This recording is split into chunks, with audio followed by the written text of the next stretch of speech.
not even 50 billion immediately. It's split over 3 years until 2027, and most of it is only economic aid and nothing military. This is just going to keep the country functioning as the stalemate continues. Just an hour ago, we were saying we weren't sure if Viktor Orban was going to block this or not. Is this a big win for the EU? Look, I don't want to be the doom and gloom monger, but I do think we have to inject a slight note of caution here. I'm going to be the not so fast guy. What do I mean by that? Clearly, sure, it is a win on the surface for the EU. Last December, at a similar EU summit, Viktor Orban was the one-man road. Viktor Orban's like, I can't believe you're giving any money to Ukraine. Why don't you give me more money? I love getting EU funding. Nom, nom, nom, nom, nom. Give it to me, please. That's what he was saying. And yes, let's not forget, Hungarians are not Turks. Okay? They are not Turks. Roadblock. He prevented the EU from extending this desperately needed 50 billion euro aid package to Ukraine. It made big headlines at the time.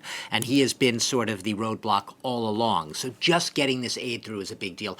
The fact that they've reached agreement, and the agreement specifically is that Hungary has agreed to drop its veto over funding to Ukraine. There had been that threat once again of Hungary being able to step in and defy essentially the collective will of the 26-member EU bloc aside from Hungary. So in that sense, they managed to push it through. And reportedly, and I'm saying Politico, which has a lot of inside information about what goes on behind the scenes in the EU, they're reporting that this was pushed through thanks to closed-door meetings that the top EU leaders, the EU Council President, the EU Commission President, plus a closed-session meeting with the leaders of France, Germany, and Italy. They basically all, got Orban into a room and, we don't know, pushed him into the corner and basically said, you pass this or else.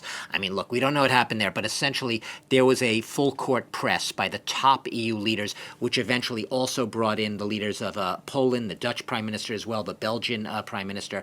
So you could see everyone sort of Yeah, how do you fight a war with extra 50 billion but no bodies to throw at the front is a good question, because obviously, there is a funding problem with Ukraine because they need more weapons. They need more money for weapons. I don't even think that this is like a aid package that will help with on the weapons front anyway. And America very clearly saying like, listen, we don't have enough runway for both the genocidal campaign that Israel is conducting in Gaza and also the defensive campaign that you want to conduct against Russians, or even like push Russians away from the eastern positions that they've planted themselves into. So sorry, we don't know what we're going to do here. We just can't do it. We can't fucking do it. All right. Sorry, sucks to suck. Beyond the weapons, however, another issue with Ukraine is obviously the fact that Russia just simply has more people to throw at the fucking meat grinder, and Ukraine simply doesn't. There's also obviously internal conflict amongst Zelensky and the top general Zaluzhny or whatever his name is. I'm fucking all these goddamn names you have to remember. And that is going to. All I'll say is watch this space.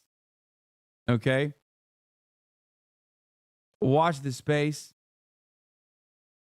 There's there's that, who, as far as I understand, is like a little bit more aggro about the position, like a little bit more realistic about the chances that Ukraine has, whereas Zelensky is like Mr. Cheerleader, and therefore, as Mr. Cheerleader, he has to present. And I'm being super kind here when I cover it in these terms. He has to be super positive about Ukraine's chances. Yes,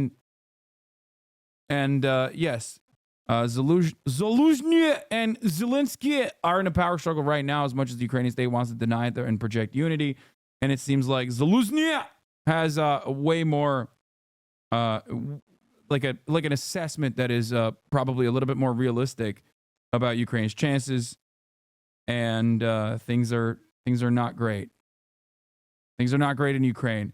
They're running out of people, and as I said a couple months back, Russia was able to, for one reason or another, completely thwart the counteroffensive that was promised, that was going to be, phenomenal. It was going to fucking kill everybody, and it was going to be great, and everyone was going to love the counteroffensive. We were going to purge the Russian orcs. That never really ended up happening, and now they're just like completely planted on eastern positions, and that meat grinder is continuing, and Russia is also like routinely targeting and bombing positions where the Ukrainian population lives as well. Missile strikes on infrastructure, overtaking power plants, shutting off electricity, things of that nature. It's not great. Not great at all. The people of Ukraine are suffering. But having said that, Western interests in Ukraine are at an all-time high.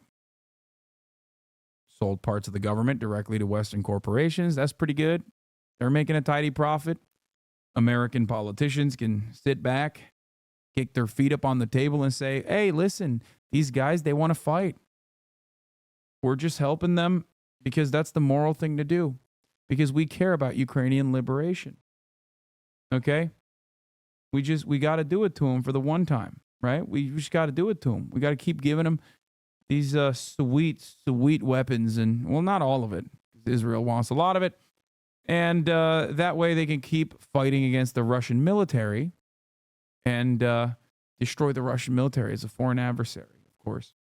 So, isn't Ukraine a rare moment where America's bloodthirst is actually morally good? No. Because America, in my opinion, is not being realistic about Ukraine's chances and throwing more Ukrainians at the meat grinder. Okay. The other part of this process is that there's a lot of, because the media no longer covers Ukraine with the same full-throated support that they used to, I feel like there's a lot of misinformation. I still to this day have no fucking idea what the actual death numbers are, whether it be civilian casualties or whether it be actual soldiers. Both sides are like either tampering with the information or lying about it. I don't know. I don't know what the fucking real number is.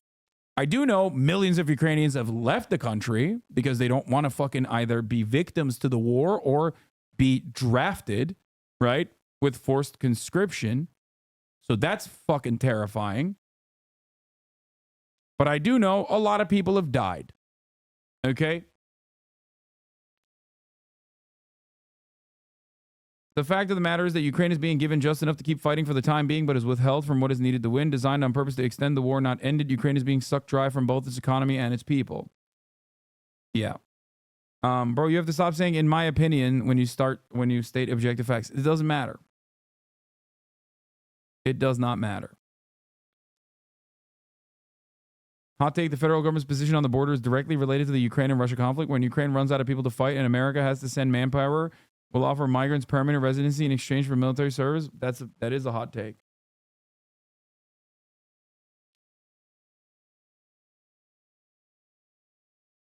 Anyway.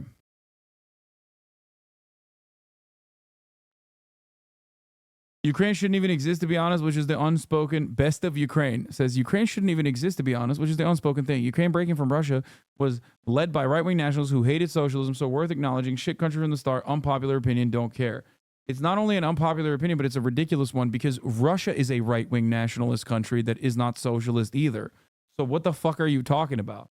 Yeah, instead of having one big right-wing nationalist, anti-socialist nation, you now have two. Okay.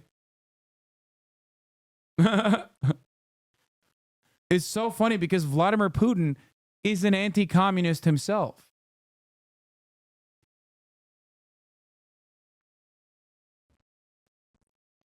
The only thing that Vladimir Putin likes about the USSR is the fact that it had it was a superpower. That's it. That's it. It had more regional prominence. It had more access and control over natural resources in the surrounding countries. But Russia is not fucking pro-communism. Get the fuck out of here. So,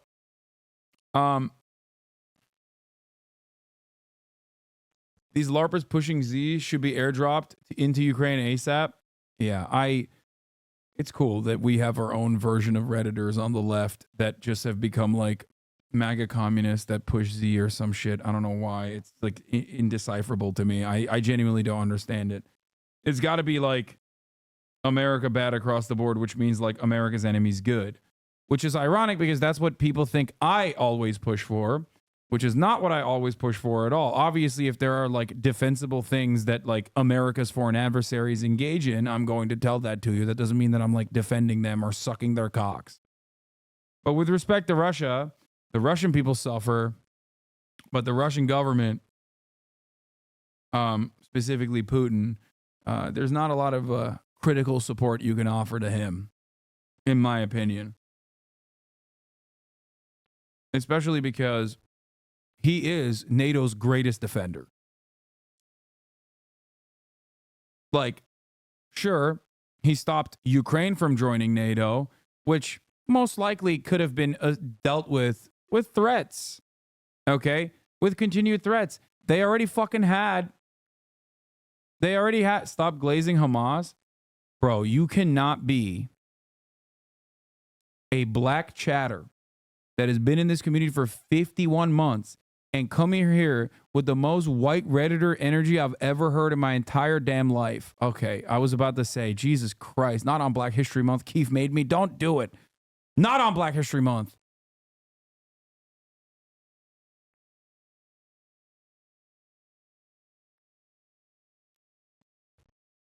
Who do you think is worse, Putin or Zelensky? What a question, dude. The fuck? It's 100% Putin. What are we talking about? Like, yeah, Zelensky's a charlatan in general, and everyone dick rode him and whatnot. But like, yeah, it's not even a question that it's Vladimir Putin. Like, it's not even comparable. That's insane. But having said that, where were we?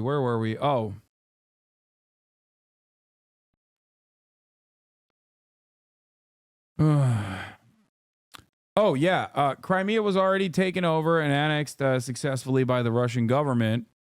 Crimea was already annexed. That's a piece of Ukrainian land. You already have LPR and DPR that's like causing commotion internally for Ukraine. All of those factors combined would be on top of like the understandable red line that Vladimir Putin had pushed for with respect to not letting Ukraine go into NATO was always going to be the reason why European countries will continue along with the NATO carrot being dangled in front of the Ukrainians while not really ever offering it to them. The point I've made for quite some time now has always been that like Ukrainians have been begging for a no-fly zone over Ukraine, which would require American forces to be flying over Ukraine, or at least NATO forces to be flying over Ukraine. The Ukrainians have been asking to join NATO since day one, and yet that never happened. Of course, it wasn't going to happen because America still wants to make money off of this war and not trigger a nuclear holocaust, because if you do a nuclear holocaust, then nobody makes money at that point. So I guess my point is that there are lines that America will not cross. So maybe they don't give a fuck about the Ukrainian interests at all.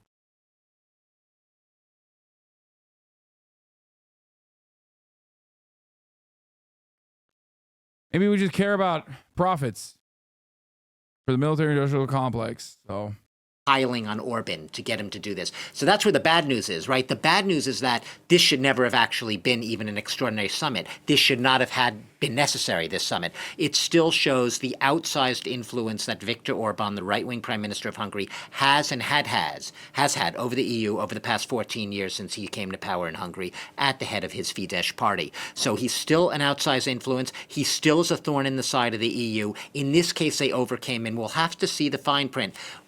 The long-term regional situation is fucked because once Zelensky is couped by his military, all the billions of opaque weapons transfers and shit we've given them is going to straight to the Banderite fundamentalists and whoever else can get their hands on it. The people of Ukraine will suffer. The occupied regions will have Crimea-style referendums and join Russia. Putin wants to cut Ukraine off completely from the Black Sea because NATO. I don't know. I will not speak about Eastern Ukrainian territories and how that will be handled. Overall, I don't think that like the Crimea.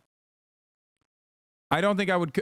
You can't compare Crimea to the Eastern territories that are currently occupied by Russia, especially beyond the boundaries of LPR and DPR. You can't. You can't even compare LPR DPR to Crimea, in my opinion, because there is a. Didn't they vote to join Russia? Like those referendums and those elections are way more fake, in my opinion, than the one being held in Crimea. That one is at least held up with consistent surveys that have been done even before and certainly after by Western polling organizations. Like it's not like these guys have any interest in. It's not like these guys have any interest in like making Russia look good or anything. So, that part makes a lot more sense than Russia just like overtaking all of the Eastern Ukrainian territory and like having real elections.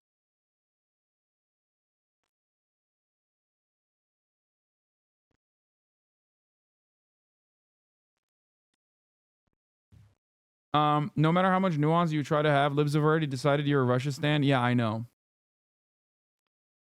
Again, defending Russian irredentism. Yeah, no, I love it, dude. I'm such a big fan. Never thought about the top of the hour ad break. Wait, what? It's 26 minutes into the fucking hour, and I already ran the top of the hour ad break, dude. What are you talking about?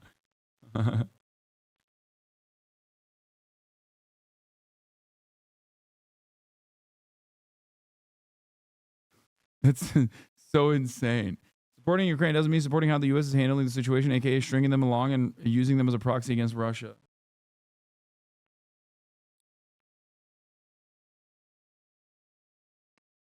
Ukraine is awful for no other reason that the wishful doomcasting that it inspires in some leftists. What do you mean? Should we stop supporting Palestinians because their freedom isn't realistic? That's a great question. Crimea is mostly Russian, the rest isn't. So that's a great question. We should continue giving arms to Hamas, as is the American policy, as is the policy of all the NATO nations. I agree. We should continue arming the Palestinian Al-Qassam Brigade's very own Iron Dome defense structure. I think we should keep offering military support, offering positions that Hamas can bomb inside of Israel proper that are military positions like we have been doing. Oh, that's right. We've been doing the exact opposite. There's a reason why so many motherfuckers with the Ukrainian flag in the bio weirdly are also very pro-Israel. It's because they don't have any real opinions on the matter. They just simply are towing whatever the American State Department line is, and they get comfortable feeling like, at least like, they get comfortable defending that position because like they think, oh, well, at least I'm smart. I'm knowledgeable on the matter. I'm just repeating what MSNBC told me. There are going to be yearly reviews, and will Viktor Orban have perhaps more influence and be able to, in some form, veto perhaps? Isn't Crimea originally Tatar? Yes, it is. I'm also in favor of giving Crimea back to the Tatar so that the Turkish government can overtake it inevitably, because you know, that was a Tatar Turkic. It was what is it called? It's like a Khanate. No, that's Tartar. Tatars are a group of people, and originally they were there, and yes, they have been aligned with the Turkish. Their Khanate was aligned with the Ottoman Empire. The renewing of this aid. But this seems to be a 4-year deal, and it seems to be, and I have to underline, seems to be something that Viktor Orban has acquiesced to. That is, he is not going to stand in the way next year, the year after, of this continued, as Charles Michel, the EU Council President, put it, steady. No! Tatars are not Hungarian. Hungarians are not Turks. Tatars are. Fast, long-term, predictable funding for Ukraine. And 50 billion euros is a lot of money. What? Can't shut the fuck up about the Ottomans for 5 minutes. Excuse me. Do you want me to fucking lie to you and act like the Golden Horde, the restoration of the Crimean Khanate that is aligned with the Ottoman Empire is going to inevitably happen, and as is what is just. What will it mean for Ukraine? Well, it's a lot of money, Jeannie. Yeah, see all the Turks in the chat saying the Black Sea used to be not a sea, but simply a lake, a Turkish lake. Türk Gölü. But guess what? Probably isn't enough. And that's not me saying it. That is a lot of military experts. That is a lot of politicians on both sides of the Atlantic, especially in the United States. At the end of the day, this is great news. Yes, they needed this. But this was not even sort of an option. Europe desperately needed to pass this aid in order to send a signal to Washington, because this is essentially what it's doing. It's not just saying to Ukraine, as we say, we put our money where our mouth is. We are here with you for as long as it takes. So yes, there's that signal to Kiev, to Volodymyr Zelensky, to everyone watching closely in Kiev. But more importantly, it's a shot across the Atlantic where Congress, the Republican Congress House, is basically stalling, hemming and hawing, refusing to pass that Ukraine aid, demanding domestic issues, tighter border security, immigrant controls, all of that. So it's basically saying to the U.S., we're here. We are giving the money to Ukraine. Please follow our lead. Do the same, because without the U.S. aid, the 50 billion euros from Europe, while it's a lot, which it will help Ukraine with its budget, with a lot of its military funding, it will not do the job. So this is hopefully going to be an incentive, perhaps, at least from the EU and Ukraine's perspective, a strong incentive. Okay, Europe's doing it. Let's fall into place. It will put extra pressure on the Republicans in Congress, a party controlled by its MAGA base right now that is reluctant to give Ukraine more funding. It will now give them pause, perhaps, in an election year in the United States to rethink. The U.S. perhaps doesn't want to look like the lone holdout when you do have the EU stepping up for as long as it takes. All right, Doug, thanks for that. France 24's Doug Herbert.